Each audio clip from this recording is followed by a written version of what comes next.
what I'm proud of on this show is really the use of color and the way the color has become a sort of poetic landscape for me, in which I've really been able to express the character. I think Midge is a perfect Barnard student on every level, because I think, you know, the thing about Barnard is that it's about being independent. It's about, you know, really having your own mind, making your own judgment.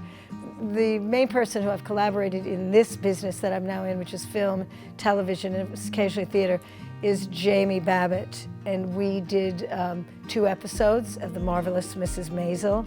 And we didn't at first, you know, realize that we'd gone to Barnard. So I remember when I was first working on the show, you actually introduced yourself and said, "Hi, I'm Donna, I'm the costume designer." And I looked you up and I saw that you went to Barnard and I went to Barnard. So that's how it all came to be.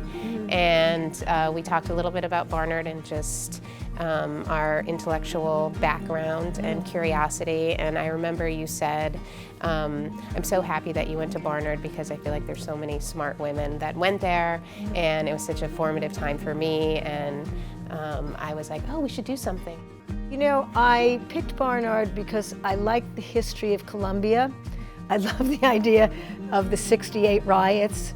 I loved when I saw those photos of all those people, you know, sitting in the offices on people's desks. Probably my favorite classes were, I took a lot of comparative religion, and I also took a lot of dance classes.